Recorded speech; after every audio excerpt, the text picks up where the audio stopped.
Degree Net Podcast. Third Degree, the Third Degree Net Podcast. Third Degree, the Third Degree Net Podcast. Third Degree the Podcast is brought to you by Soccer90.com. Gear up on all your FC Dallas, North Texas SC, and international gear. Check out the latest arrivals, including the FC Dallas pre-match Pride Top, the FC Dallas One Planet Parlay jersey, and more. Third Degree listeners get 20% off with the code Third Degree, which should work on all that stuff, at Soccer90.com. Some exclusions apply, but not on that good stuff. Get it all, Soccer90.com. 20% off, code Third Degree. Well, hello there, FC Dallas Curious fan. Welcome to another episode of Third Degree, the podcast, episode numbered 211, 211 of Third Degree, the podcast. Hi, I'm Peter, and joined by, yes, he is this close to the Premier League, Luton Town Hatter himself, Dan Crooke. Come in, Dan. Hello, Dan. What a week. My heart can't take anymore. You got to be I'm gonna do it. So excited. Just need us to get over the line. Can't fail now, right? Fantastic scenes at Kenilworth Road. You must be heartbroken that you're not there for it. I saw some videos from outside, people celebrating outside the stadium, and it was the first time in 11 years living in Texas that I felt homesick, even though I was just there 2 weeks ago. So if you put any consideration into just saying, screw it, breaking out a credit card and getting a flight back to London so you can be there at Wembley against Coventry City? No, they're all maxed out from the trip I just took.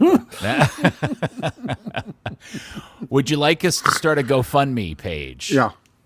Well, by the looks of it, the 37,000 tickets we got on initial sale, there's like 4 of them left that went on sale this morning. So I don't think there would be any chance of that happening anyway. But you know what? I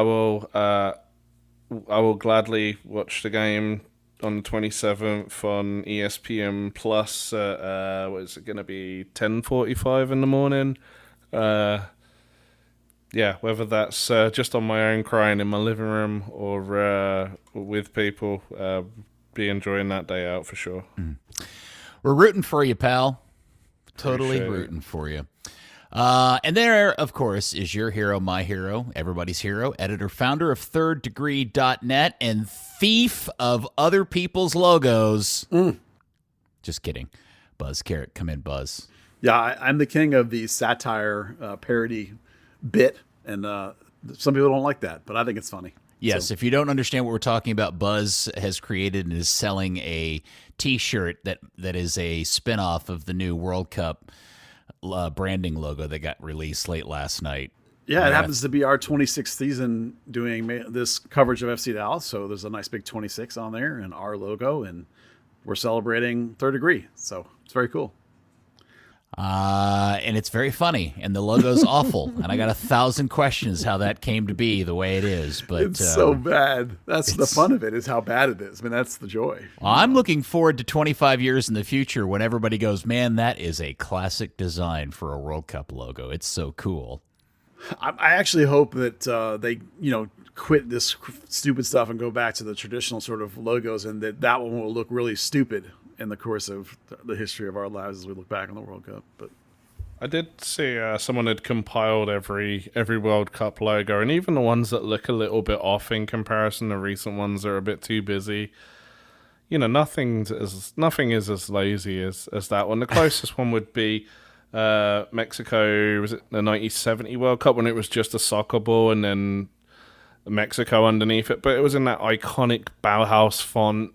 It became in itself like a great piece of design, whereas this, somebody just lent on the little clone and shift buttons on Photoshop, fell asleep, and somehow made money off of that. Well, like I said, I got 1,000 questions, but my number one question is, how do you ever come to the decision to just use an actual photograph of the World Cup trophy on?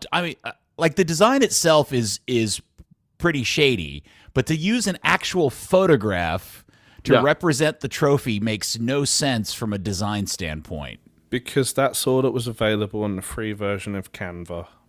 Well, there's a version of the logo that has the trophy cut out as a silhouette, right? Yeah, my assumption is that whoever did it as the cutout, but they used the photo when they made the cutout. And in the middle of that process, somebody said, "We'll just turn the photo back on," and that's how we ended up with the photo. See, this is what I saw a lot today was a use of that of the standard image with a lot of color and variation and changing up all of it. And this is, I don't like that. I don't like recoloring of things. This harkens back to when MLS changed their logo to the stupid kickstand thing we have today, and then they kicked me in the nuts a second time by saying, "Oh, we're going to give every club their own version of this with their club colors in it," which was the second stupidest idea of all time. Do logo design properly, not for video or what. God, it's so aggravating. Just have a good logo and you'll be fine. You don't have to do all that recoloring. So. Yes, it's so silly. All right, sorry, logo talk. Yeah. I'm sure if for those who don't like kit talk, I'm sure logo talk is even worse. Steve Davis skipped ahead for sure. All right, we will talk about the burn at this part of the podcast now because not only is this a victory pod, Buzz, but this is the double victory pod. And related, by the way, this is something I learned this week, related to the earlier commentary about Dan's Luton Town. It was this week that I learned, unbelievably, that FC Dallas's wage bill is essentially $5 million more than Luton Town's. And that blew me away. Yeah, I don't... Does that surprise you? No, not really, no. No? Uh-uh. Did that surprise you, Dan? Yes. Granted, I didn't really pay too much attention to what ours was, but even the fourth lowest in the championship, there's League Two clubs that are... I mean, I remember the last time I did a salary comparison, I think Accrington Stanley had a bigger wage budget than FC Dallas did at the time, and I think FC Dallas was like, when it was bare bones, when it was like $4 million. But yeah, that's it feels bloated, and it's if you compare it, and that's still only middle of the pack for MLS. Well, we'll get into the salary dump headline that came out earlier this week here in a little bit. That was a side note related to how wonderful this week has been because Dallas did win both of their games, starting off with their road trip down to Austin, which I'm still confused by doesn't count towards the Copa Tejas trophy idiocy. I'm sure somebody's going to explain it to me at some point, but it was... here's my big takeaway from Dallas 1, Austin 0. I don't know how in the span of, 6 months, two teams that were so amazingly entertaining to watch, especially when they played each other, in the span of 6 months have become two really hard to watch teams. You didn't enjoy that game? No, I thought that was a terrible soccer match. I thought it was sloppy. I thought Dallas, I thought, especially when Dallas had the man advantage, you could barely tell Dallas had a man advantage in that game. The good news is they looked so much better last night against Vancouver. Yeah. But no, I didn't think the Austin game was good at all. Well, the short answer to the trophy question is that the three teams don't play each other the same amount of times. So, whatever they're doing is to balance that. Stupid soccer Stupid league. MLS. Yep. So, okay. So, Austin for me was really enjoyable because the last couple of games, Dallas has been bringing what I call a positive mindset to the field. Remember, mentality is the big buzzword this year from Coach. And we've seen a lot of games where Dallas has played on the road, their typical defensive shell, but with a negative mindset, a passive mindset, a waiting, sitting and waiting. Well, this wasn't that. So, yes, it's a road game. Yes, they're going in there to mid to low block and clog it up and not let Austin play. That makes for a not so pretty game. But for me, it's an exciting game because of the positivity, because you can defend in a positive, on the front foot, aggressive manner. And they did that. And they countered quickly and transitioned quickly, and a couple of guys who have not historically been, in my opinion, any good at all, had great games. And so there was a lot of joy and fun in that game, despite the fact it wasn't sexy. Yeah, how much did it hurt for you to proclaim man of the match as Facundo? that was for me, that performance by him was so far out of whack from what he does normally. I was sitting there, it just blew me away. It is an absolutely phenomenal performance on his part. If he played like that all the time, I would never say crap about him at all. I would be like, that dude should start every game and play every game if you play like that. And it wasn't just that like he played a good defensive role and covered up his back four, which is what coach wants him to do. It's not that part. It's not that he received balls in positive positions. He always has done that. He was more able to hit guys on the move because his teammates were moving. Again, positive mindset. But most importantly, there might have been 10 times or more when he jumped up into the other team's half, into Austin's half, and turned them back early in a progressive way and made them cycle back and reset and allowed his teammates to recover. That moment is the thing he never does. And it's a thing that I think is so important. And it's a thing that actually Edwin does really well. And all of a sudden Facundo was doing it. And when he has that component in his game, along with all those other things being on point, because they're not always, it was just a complete game. You know, he was even getting sideline to sideline, which he never does. Usually he's stagnant and sits there. It was such a good performance. I couldn't believe. I was like, who is this guy? This is not Facundo. It's like, what is going on? Did they get Rizzo back? It's ridiculous. It was so good. And then on top of that, your boy Obrian was lights out good. All right, Dan, you get to break the tie here. Was that a good soccer match or not a good soccer match?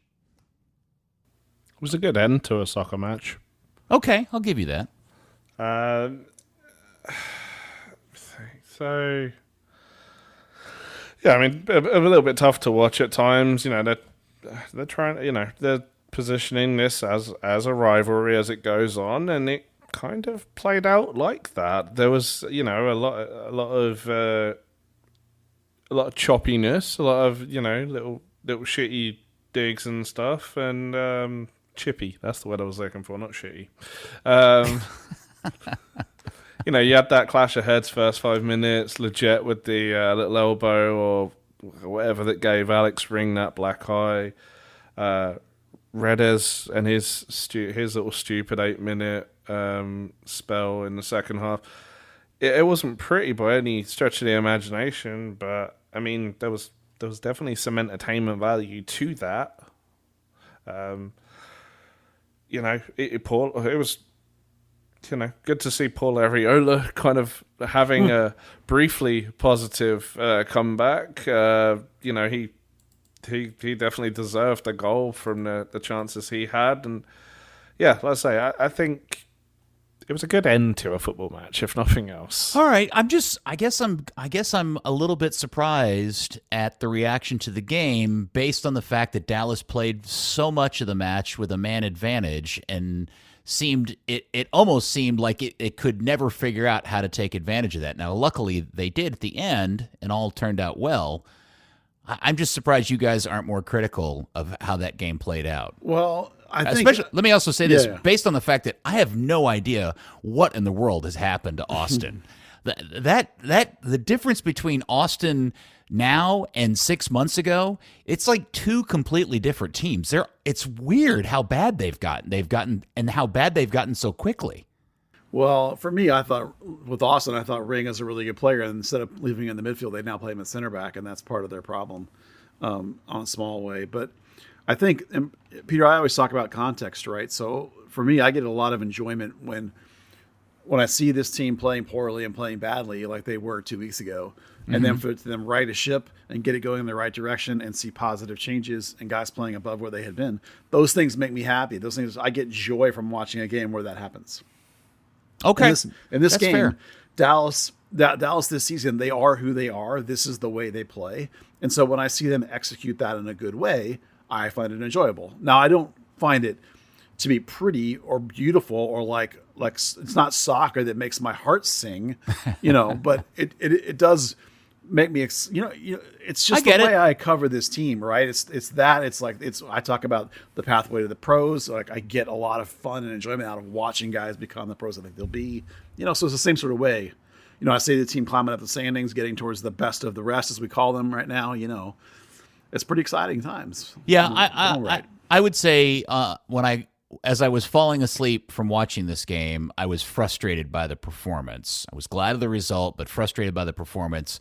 What happened last night up here against Vancouver went a long way to making me feel better about the direction of this team. But after the Austin game, I was still kind of running along that same thread that we've been talking about over the last few weeks about, man, this team just looks a little bit like it's not firing on all cylinders. Well, a lot of that, Peter, is home versus road.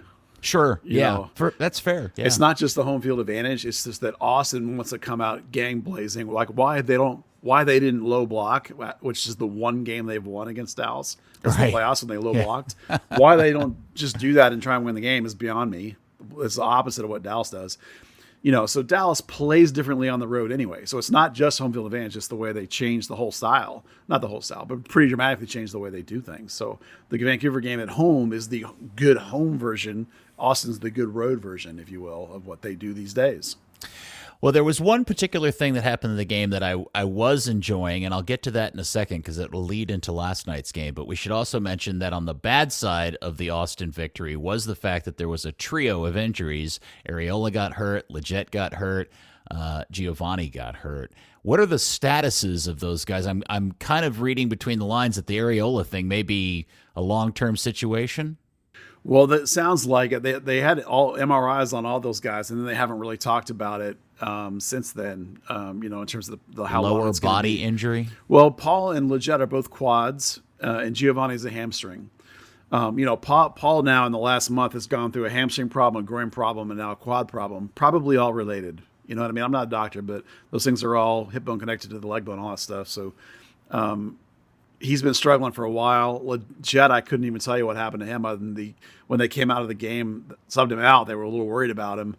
But they haven't talked about him much since then. And then Giovanni was, again, when they subbed him out because he had a little bit of a hamstring tightness. So they all were held out of that game. So we'll see who gets cleared for this week. I mean, we really don't know. They're being pretty mysterious about it, to be honest, which is why you saw so much rotation on Wednesday, obviously, versus Vancouver.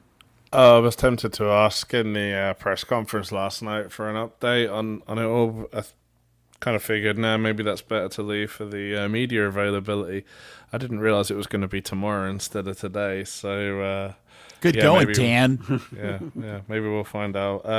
I did see Paul in the locker room. He, seemed in good spirits and that. So, I mean, like Buzz said, that all sounds really connected. Maybe he's trying to push himself back too hard. He's overcompensating on, other parts of the leg, and he's just got to take a minute. The other injury that they're worried about was the Jesus Jimenez injury, who broke his hand, and there was some concern about whether he would need surgery or not, but they did an MRI, and then they just put him in a cast, so it sounds like they're confident. That cast is massive. I'm sure it is, but they must assume that he doesn't need the surgery and he can just play through it. So he is available. Yeah. He was on the bench. Is it like his mom taped a bunch of pillows to his hand so he can play in the game? It's not too dissimilar. But he's got it looked like his thumb and a couple of his fingers were kind of stuck out in a certain direction. So maybe there was some issue, not just like his hands in the form of the shocker or something. Yeah, it wasn't too far off it, to be fair. No, I just wonder if a lot of times players can play through a broken hand. I know it came up in Discord, but if it's something that can affect his fine motor abilities, then you obviously want to treat that very cautiously. And the fact that they had different fingers splintered in places, there's obviously something delicate going on there.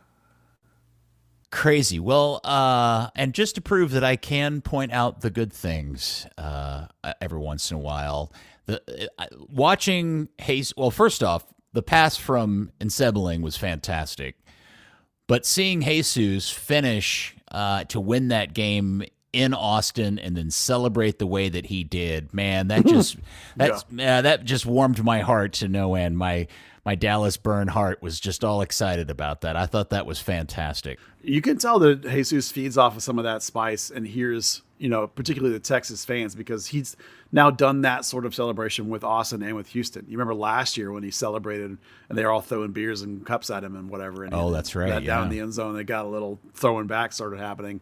That was a little rough. So he definitely feeds off of those crowds sometimes, I think Jesus does. Tsiki and the siblings had back-to-back, I mean, maybe even go 3 straight, because he had a sub appearance we had an assist to. Great appearances now, and is playing really well.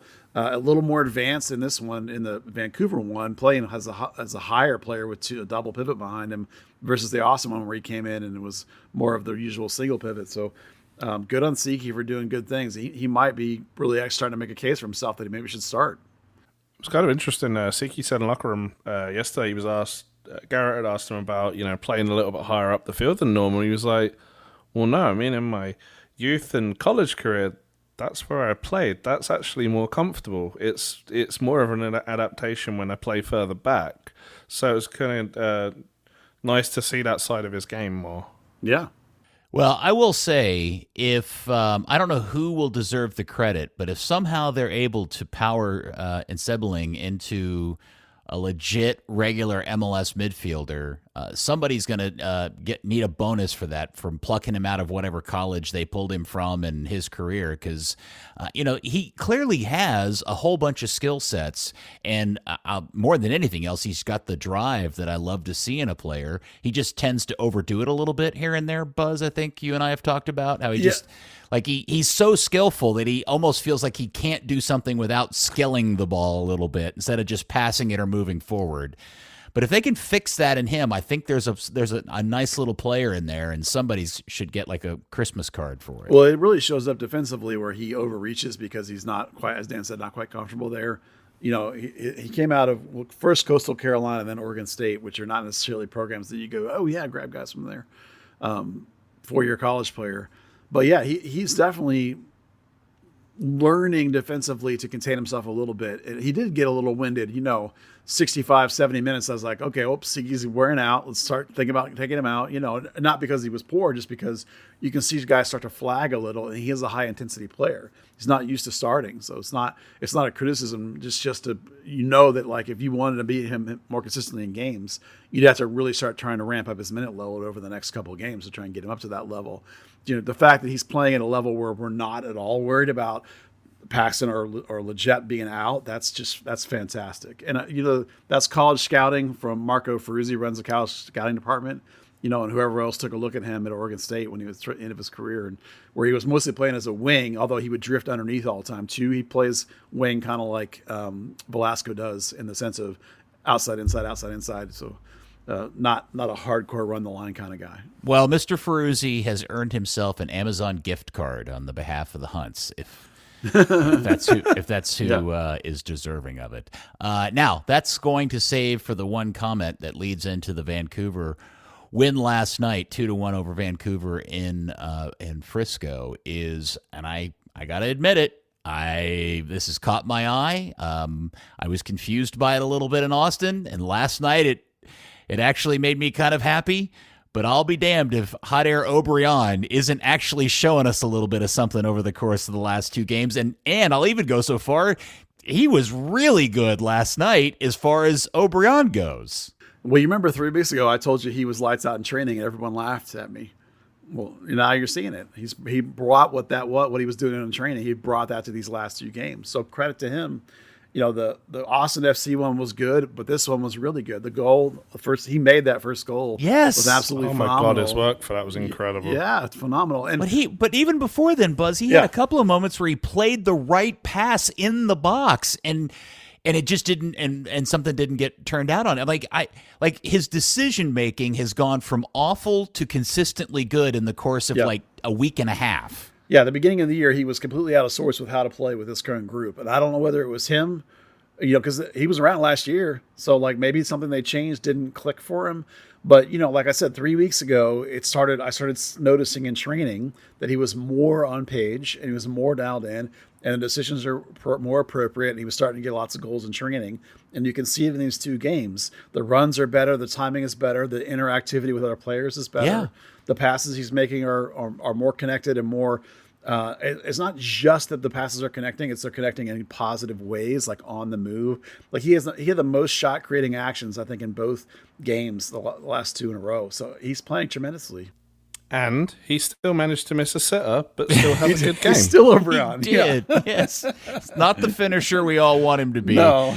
But there was so much to his game last night in against Vancouver that was just really, I've said forever, he's like Dallas's version of a cowbell, and where it's just this thing hanging out there needlessly again that doesn't make sense with everything else, but he's really playing within the team over the course of these two games, last night in particular, and it was a delight to see because, he works really hard, and I love that in any player, but it was great.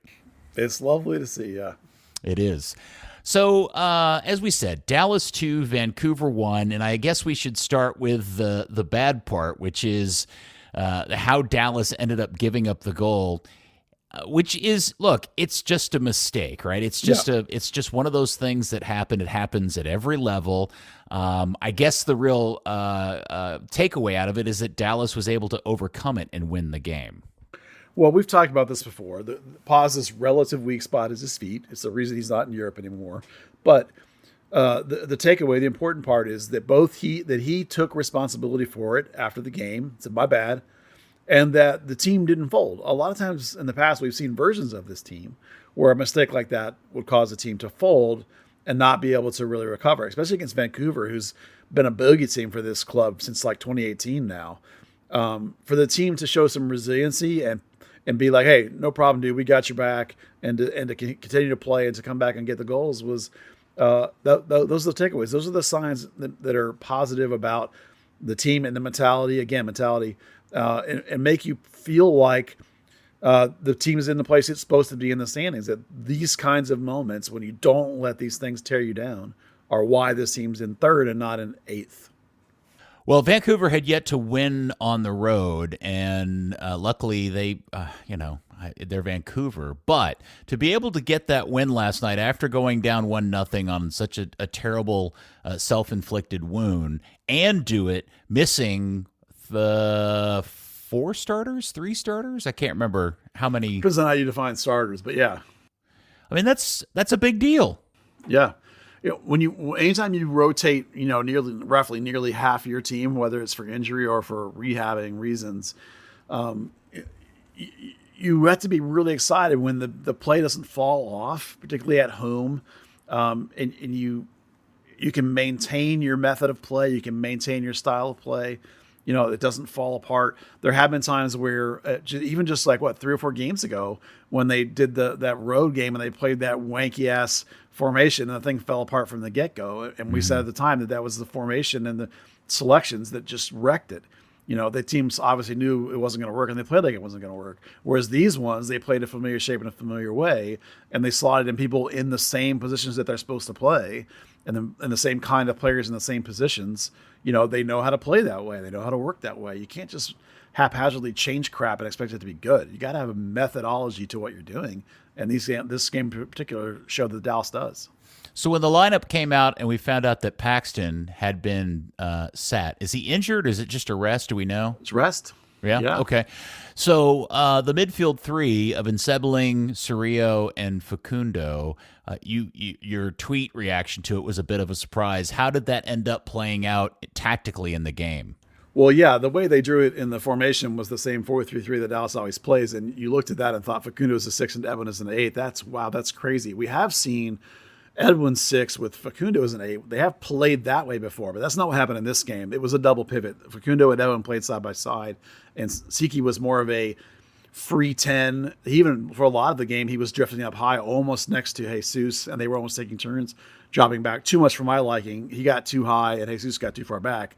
But definitely more of a 4-2-3-1, the way Oscar used to play all the time. That's the double, well, in this case, 2 double holders, taking turns, having a little bit of a 8-type role, but for the most part, staying pretty at home.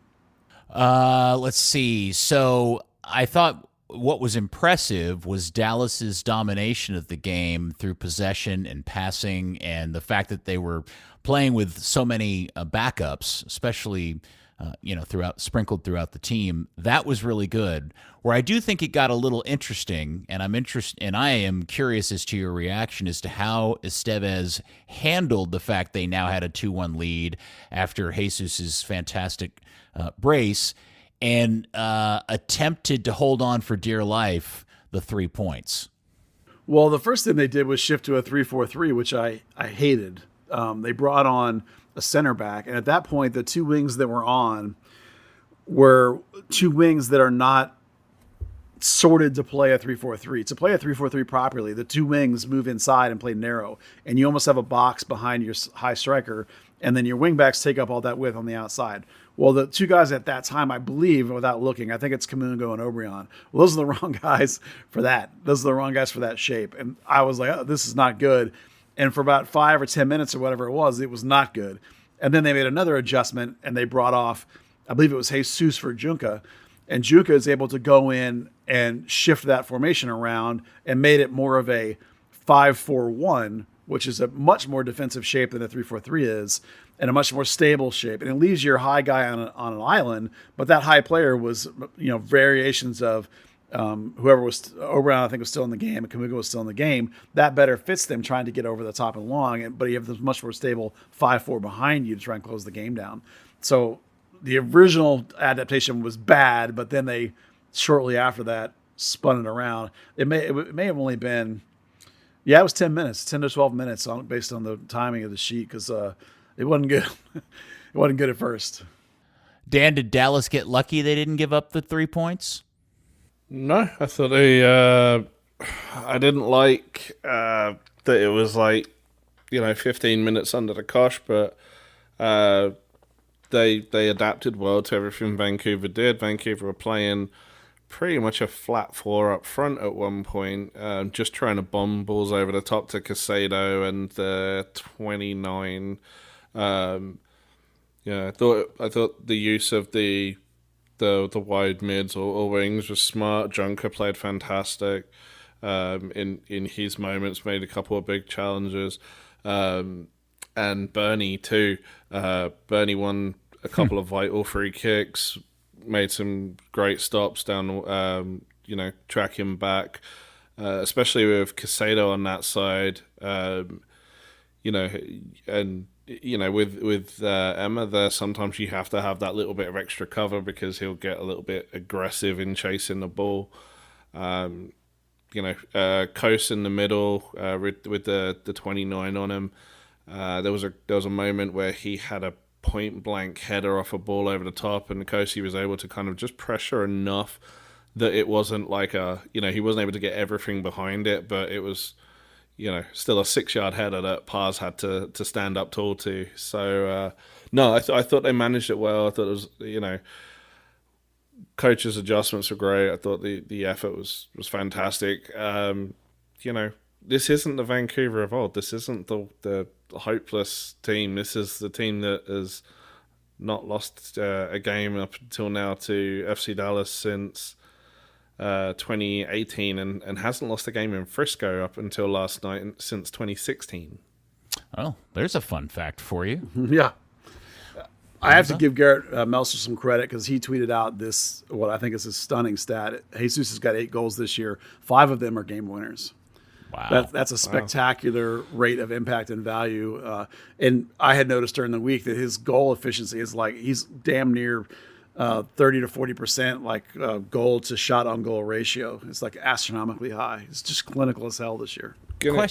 Another little hat tip for Garrett. FC Dallas has won 4 games at home. 3 of those have come from behind wins. Wow. That is impressive. All right, so I'm going to ask you guys this question because I don't know the answer off the top of my head. Who was the last player to score for Dallas that was not Jesus Ferreira? Bernie, right? That sounds right. In the RSL game? Who scored in the New York City game? I'm looking it up right now because that was the last. Martinez. Jafari scored recently. No, Martinez. Martinez scored. Yeah. That's interesting. So I guess the reason why I'm asking the question is because it's fantastic to see Ferreira in this form. And 2 goals last night, both of which were interesting because the first goal, the great ball from Obrian, kind of an odd bounce off of Jesus, but the finish was so good. And then I thought the second goal, Buzz, was really a great piece of work of pressing by Dallas as a team. There's Jesus' finish is very solo, but the teamwork to get to that point I thought was outstanding. Oh, yes. Tsiki and Settling did just boatloads of work on that second goal to make that one happen. This is why, it's a little bit of a disservice when, the hype for Jesus having 2 goals. Granted, 2 terrifically taken goals, man of the match, but it undersells the amazing work that Obrian did to create the first goal and the amazing work Tsiki did to create the second goal. Now, granted, it's a team game. I get all that, but, the creation of those goals was invaluable. The 2 effort those guys put in, the individual efforts that put in on those plays it was top tier. Now, granted, Jesus' finishing is clinical as always. There was another chance he had where a ball came into his feet and he didn't even trap it at all. He just one-timed it and he missed the post by about 2 inches. He's just at his absolute very best when it's either a no trap, it's just a shot one time, or maybe it's one very light touch and then a shot. That's when he's at his absolutely best finishing, mostly on the move. So it's like when Jesus is stagnant, or when he's drifting way out or way back and out of the box, it just takes apart everything they're doing, which he tried to do too much for the first 15 minutes or so. He was trying to overcompensate for Sebastian and Paxton being gone. He was back next to Ensebling, and he was out on the wing gesturing at people. And I was like, dude, get in the box. You're the only guy on this team that can finish. Get in the box. I'm not saying be a high 9. I'm just saying be yourself. And so the last 60 minutes of the game, he was phenomenal. Yeah, I thought on the second goal, his little misdirection touch to put it back in the right position for him to slot it to 5-hole the keeper was fantastic. He took just that one extra little touch he needed to kind of unbalance everybody.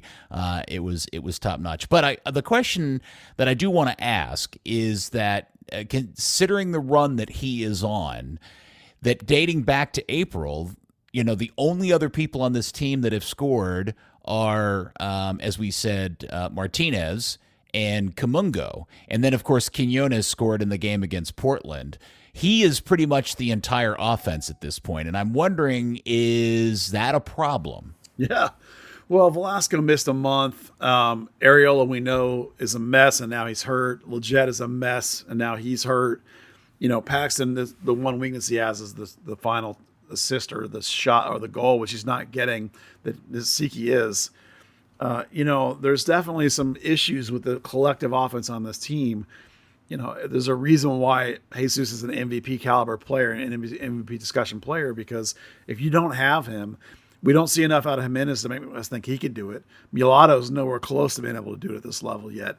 So if you were to lose him or sell him, even worse, right now, if Napoli comes in with 12 or 15 and he's gone in the summer, man alive, this team will just go from third place to last place in about 5 minutes, unless you're able to replace him with somebody of equal caliber.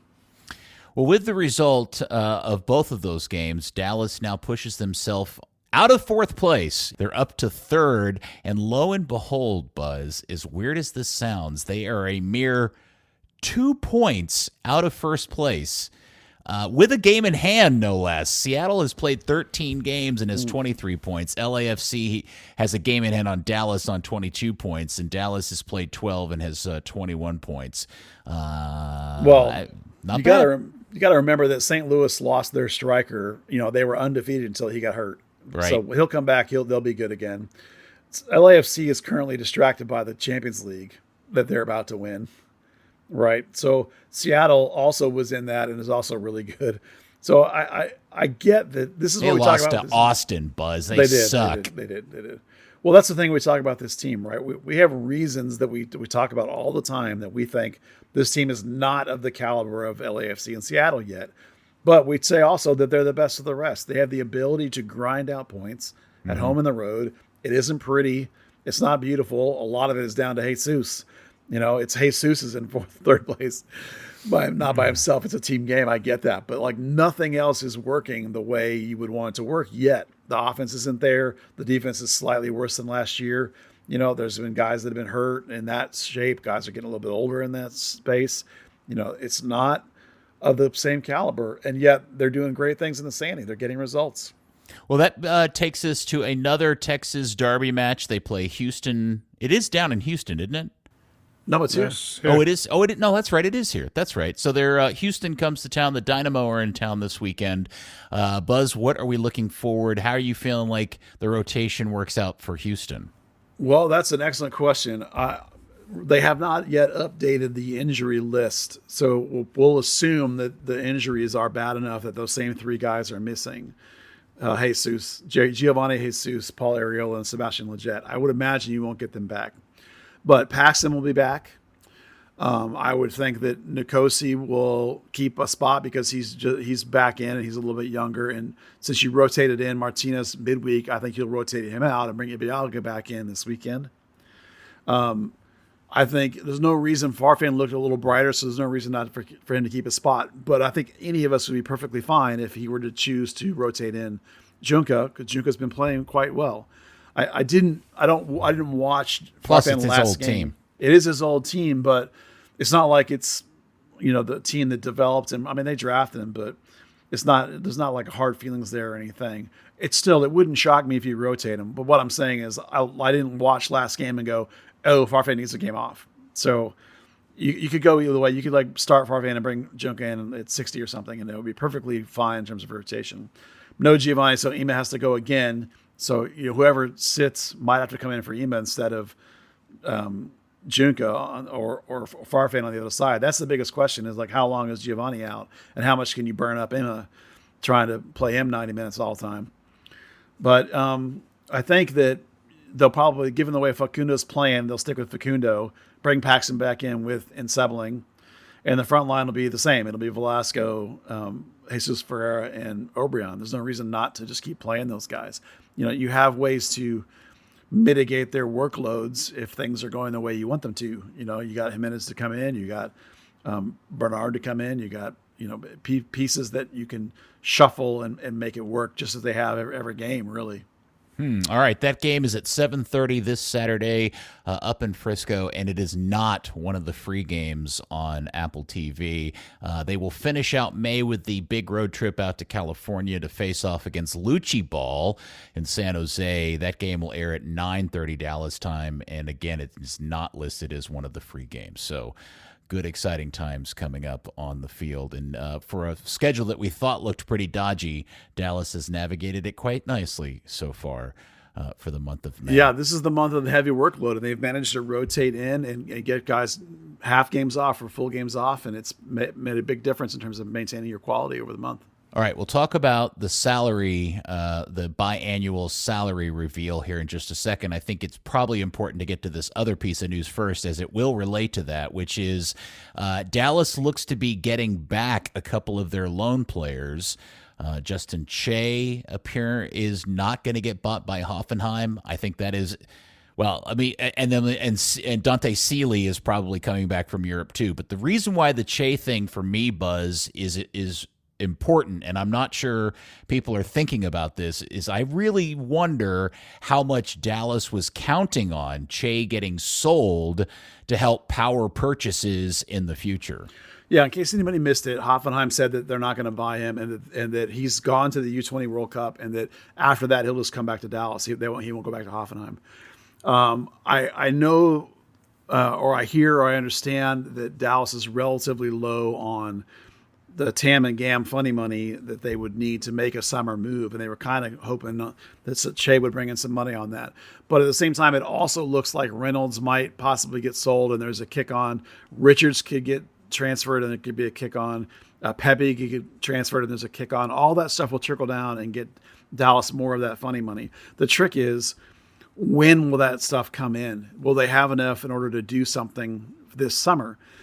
They're right now, Arriola is the third DP. If you want him to not be the DP, you need about $1 million in GAM to buy him down. I know this is all stupid rules and no one cares, but so the point being is that you probably can't bring in a DP this summer. You probably can only bring in what we call a TAM signing, which is the same caliber as Martinez, maybe down towards, if you want to do it, or Facundo, like an $800,000 player, maybe down to like a $600,000 player. That neck of the woods, right? At the worst, highest level, you might could go up to $1 million, like a legit level of salary. But even to do that, you still need a chunk of TAM, and I'm not sure they have a lot left. So I'm not convinced if Che is coming back that they will have enough money to buy this summer a player of that caliber. They might have to just get a mid-tier player or just sort of wait, which is weird. I know that we've been talking a long time about being able to get somebody, and I believe me, I can't quote the actual totals with people. I just have heard from people I know that that's kind of where the situation was. That was part of why they didn't go get a center back at the start of the season. They only have 3 that are really capable of starting. The other 2 are project players. 3 that can start is not enough. You want 4 that can start. So that's clearly an issue. And my read is that A, it was hard to find one, and B, they didn't have enough money for one. So they still may not have enough money for one. And that's the thing that brings us back to the salary structure thing, because I look at that thing and I'm like, oh man, I see some problems on it. Well, before we get into that, I want to talk a few minutes about Che and Sealy and what this means for them individually, because I was critical. I'll just speak for myself. I was a little bit critical that Justin had pushed so much for this move, because I didn't feel like, I think it was pretty easy to predict that he was not going to end up being a Hoffenheim senior team player anytime soon, and he could have been getting starting time in Dallas when they clearly needed a player of his qualities and potential at that position.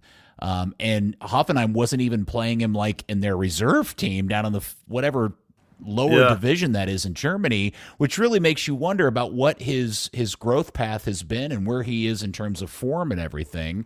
And then that also asks a whole bunch of questions about Dante Sealy and why things didn't work out better for him in Europe, and what that means for them being added to this roster. They where do they fit in this team? Or are they even good enough to play for FC Dallas? There's a lot in that. So Che got in January, got promoted to the first team full time, and then was made a couple of benches but didn't get in any games, and then he got hurt and he was out for an extended period. And after he came back, he didn't make any appearances for the first team, so he never got in with the first team other than maybe like a cup or something that doesn't count. And then he started to he got like a couple of reserve team games after he came back from injury, but that was like they're running out of time, and basically they're like, time was up for him, and he went to the U20 World Cup.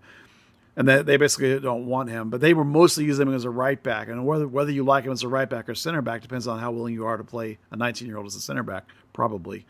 Now, Dante Sealy, over the last 2 months or so, has maybe played in 2 or 3 games for the reserve team. He's got 1 goal on the whole year, so it's not going for PSV Jung, which is it's basically an under-23 team kind of / reserve team. So he's not playing really a lot for them either.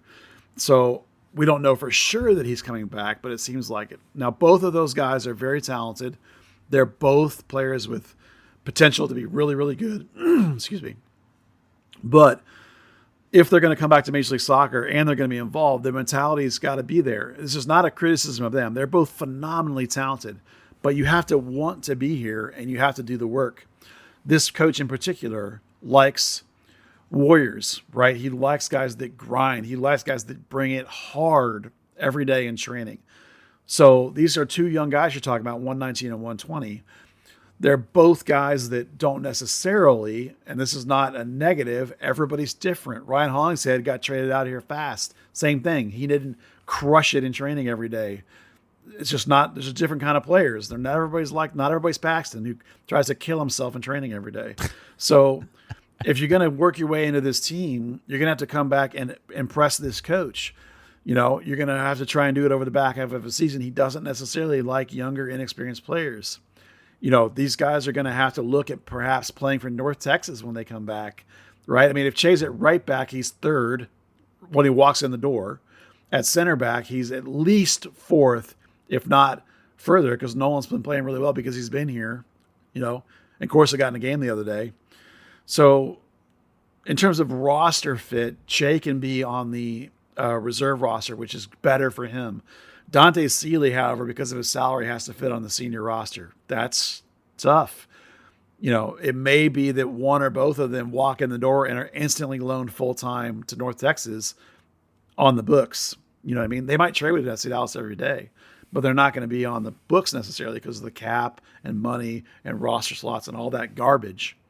So while both of these guys are phenomenal talents, if both of them buy in and want to be here and want to work, man, I'm excited for those guys to be here because they're both super talented.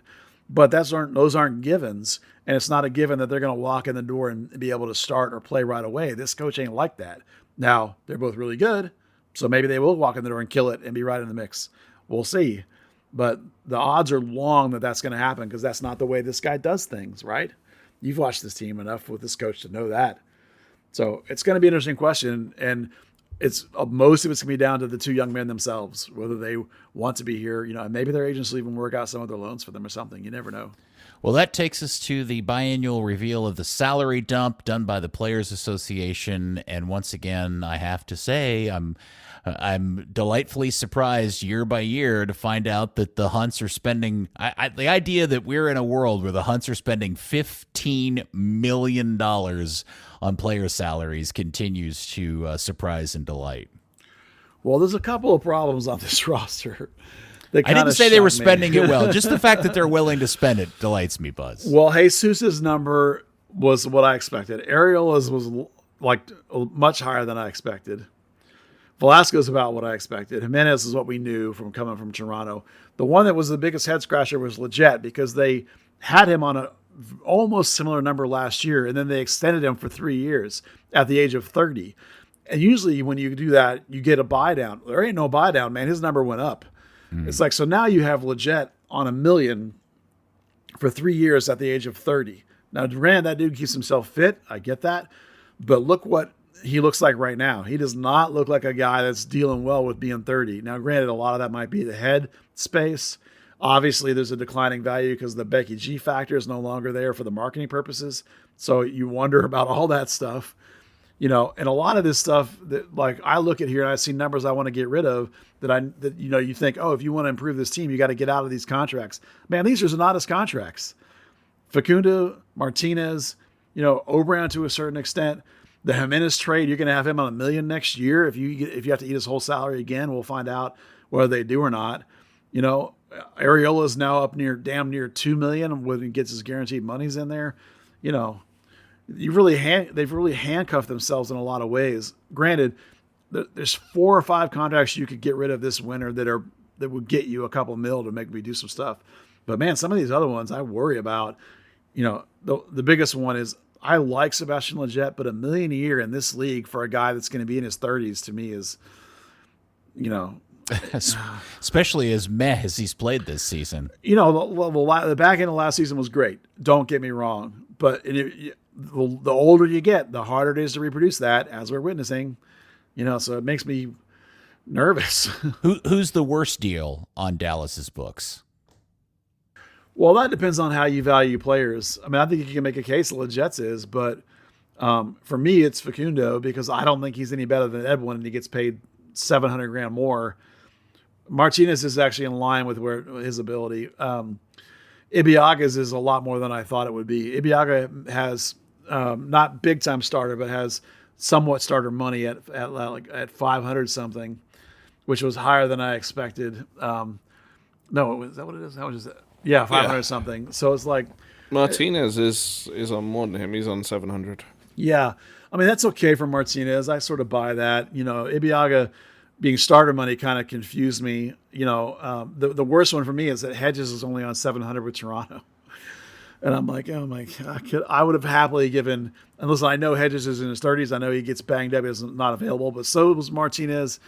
So it's like, if you're going to have 700,000 on center back, give me Hedges and not Martinez or Ibeaga. I'd have happily given Hedges 700 for 3 years and let it tick down instead of up. Perhaps part of that would have been rewarding him as a player. But, I get that.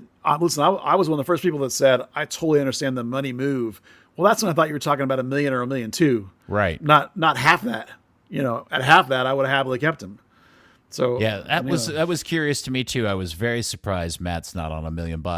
Yeah, and maybe I misunderstand how all of this works, but I also am beginning to wonder how paying all those Canadian taxes, not being a Canadian citizen, affects that number as well too. Because I gotta think that's way more expensive than being an American citizen working in Texas. Yeah, there could be years there. Maybe it's an escalator. Maybe they're like, we'll give you 7 in year 1, but then it's 1.6 in year 2. I mean, I don't know what his deal is. Obviously, I just know the number now.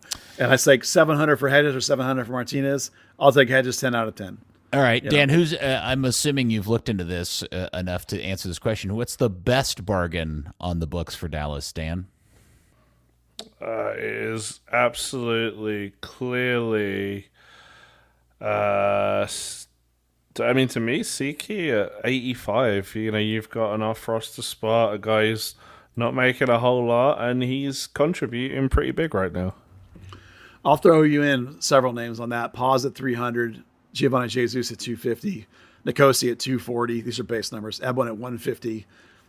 These are all guys. Junk at 85, Tsiki at 85. These are guys that are all big-time contributors that get paid significantly less than guys, some of whom they start in front of. For me, Nicosi's a lock starter, and he's $500,000 left than Martinez. I think Ebon and Facundo are dead even. One of them's on 800, one of them's on 130. You know what I mean? So it's like, what's Allen on? Allen is like $1.4 million, $1.2 million with $1.4 million comp. Yeah. That's appropriate for what you pay to get him. That's Is it appropriate for what you're getting out of him in terms of production? Yeah, I think so. Okay. He's a game-changing player. Like when he went out, that's when the team fell apart a month ago, right? He's the first good free kick taker they've had since Jason Kreis left. So, there's some. That number is perfectly in line with his stature in the team and how much you paid to get him. Yep. It's fine. I always find those releases fascinating, and I always assume that the players. I'm going to guess the players hate it by and large. It depends. Some of them might like it because then their agent can point at those numbers and go, look, and players get the supporting of them. I do know for 100% fact, that it causes. Every year it causes rumbles in the locker room when some of these numbers come out. But I think that because they do it all the time and I think all the unions do it, there must be like a big picture value that they absolutely 100% is there for them as a collective to do it. That's my assumption. Obviously I'm not a part of the PA, but it must be good for them as a big macro level. Well, it's been a solid week for the Burn as they got 2 wins, find themselves in 3rd place, and it leads into another Texas derby against the hated Dynamo. Everybody gets There's only one Texas derby. What? There's only one Texas derby. Oh, that's right. The Beef and Broccoli Bowl is the other one. I apologize. Yeah. All right. This is the only Texas derby. So it is shaping up to be a good week. I will say I got a little giddy inside when I heard Kobe and who was Kobe doing the game with last night? I can't remember. It's a regular. Anyway, they were talking about what a beautiful night it was last night up in Frisco and the fact that before the game they went down on the field and it was like a pool tabletop. The field was in such nice condition, and that got me a little excited because next Wednesday is the media game. We get to go play on the field. I'm assuming that's where they're going to play it. I hope it is. That'll be fantastic, and I'm looking forward to that.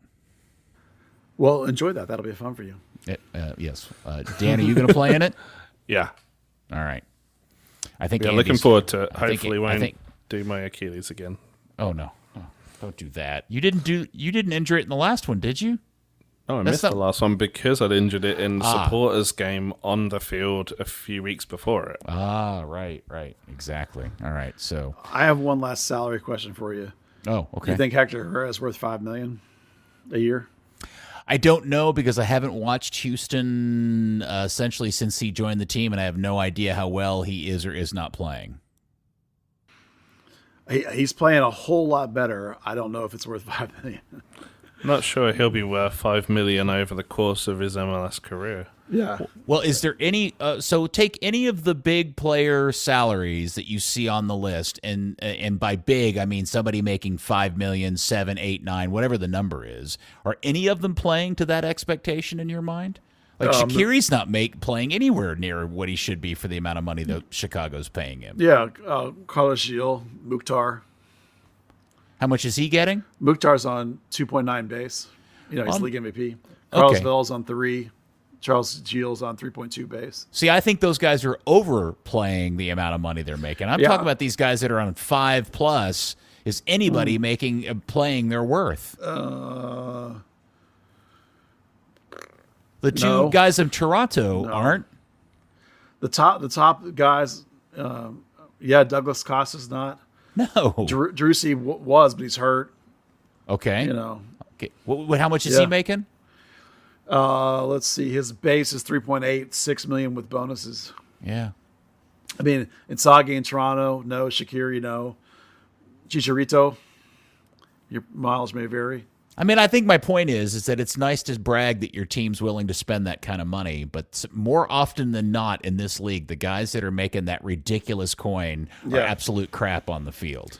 It's the ones that like 6 or 7 that are a miss. The guys that are at 3, though, most of those I feel pretty comfortable about. Of course, the one the Dallas had was horrible, but in those, I mean, Altidore on 3 is dumb, but Rui Diaz, Nicholas Ladero, Mukhtar, Vea, Pizarro. I mean, those guys all are on 3. Those are all fine to me. Yeah, guys like Zelarayan really in that nice sweet spot of this is an actual MLS DP and not this is a sideshow attraction. Chucho in Columbus, Chucho Hernandez, phenomenal player. Yeah, I just for this league that three number 3.5, it feels like a sweet spot to me where you've got a lot of money invested and you can expect a lot out of it.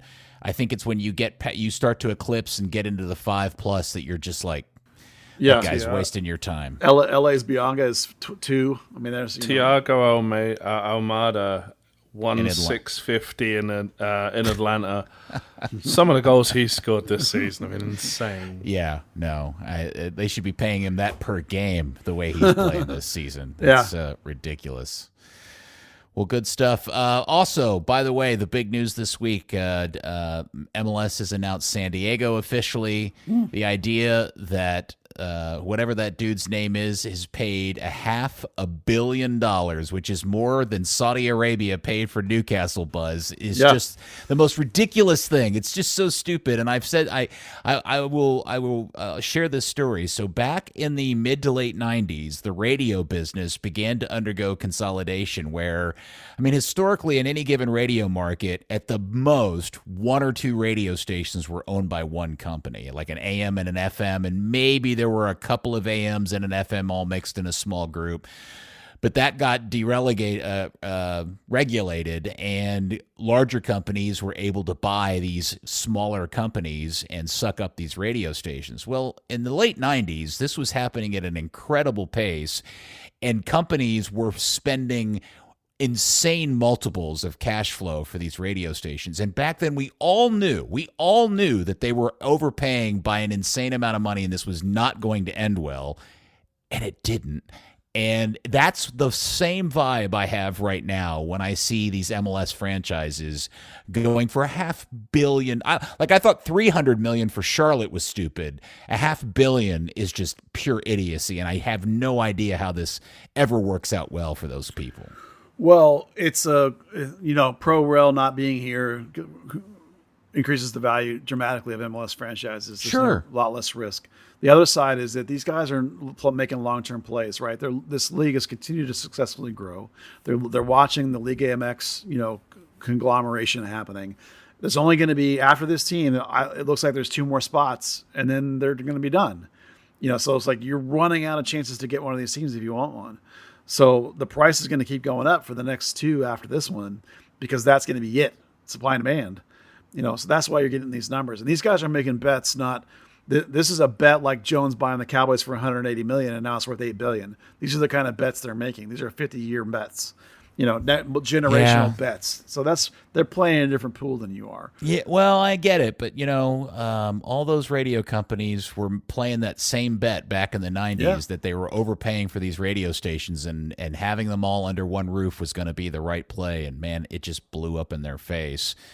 And I also, I don't know if either one of you knew this, but we had Kent Teague, the guy that is a Duncanville High School graduate, lives in the area, and is the owner of Leyton Orient, which just got won League 2. Listening. Yeah, and that was great. Was he not the coolest?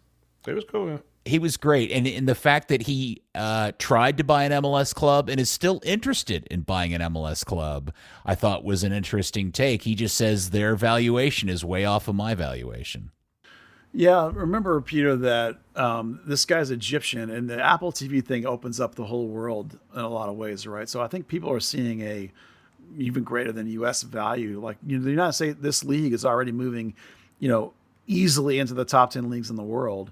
Where it fits in that paradigm depends on whether you care only about playing on the field or care about economics. Right. There's a reason why there's like 70 clubs coming here to play games this summer, right? This is the giant untapped market. Right, MLS is doing what it's doing with only the barest market share here in the United States, and the Apple thing opens it up to the world. So I think people are looking at, of course, as your guy just said, his valuation was different. But yeah, okay, if you evaluate it different, that's cool. This other guy obviously did not. So that's the thing, right? Something's worth what someone's willing to pay for it. Yeah. Well, congratulations to the Hunts, as I'm sure some of that money will figure out its way into their pocket or at least to their bank account. And when they bought this thing way low their dad bought way low, very, very, very low. They ended up with Dallas just taking on some of the debt the team had back in the aughts. Yeah. All right. Well, very good. Looking forward to the game this weekend. Anything else we need to cover? Yeah.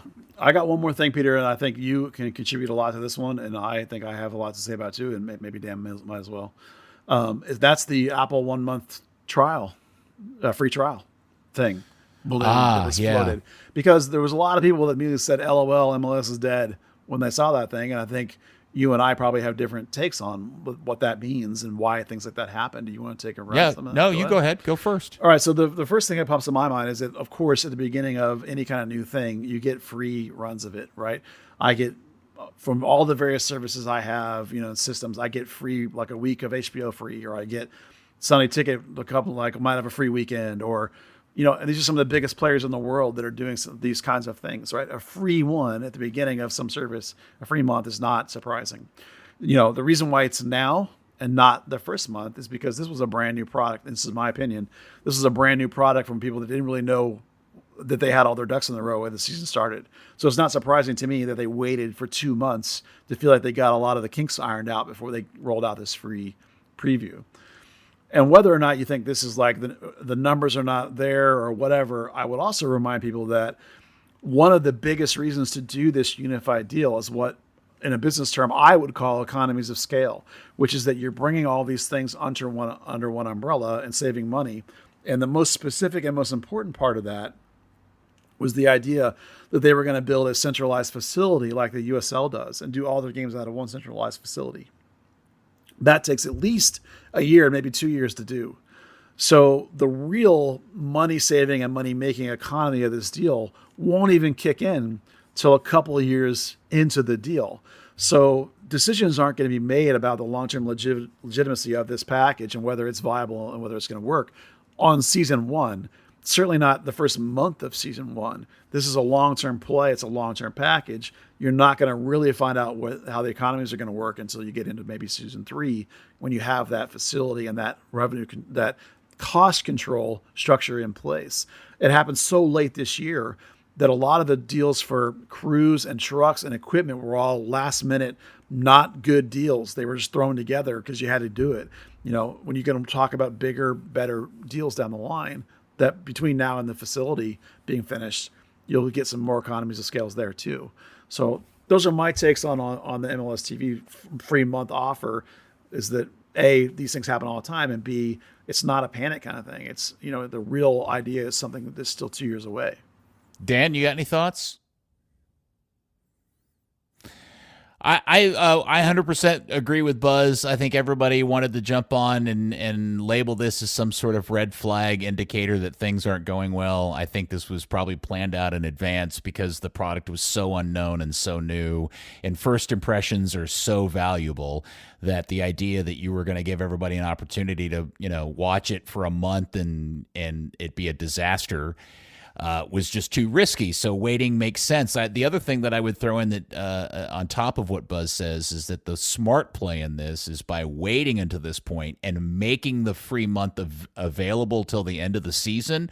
Now suddenly gives a month free available to people who may want to watch the Leagues Cup in July, because that'll be part of the package. So, if you're interested in that, especially if you're somewhere not in the United States and you want to watch, MLS and Liga MX teams kick each other in the butt for a month, that's going to be your opportunity to do it for free. So, I've said this 1,000 times.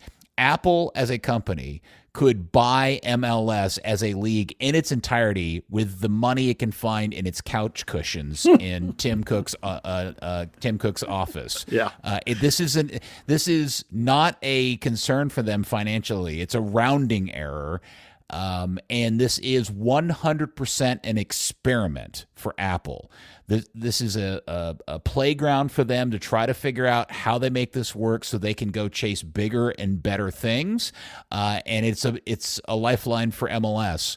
And the fact that we don't have to stare down and look at ratings is a good thing. We're all frustrated that we don't know what the numbers are, right? Yeah.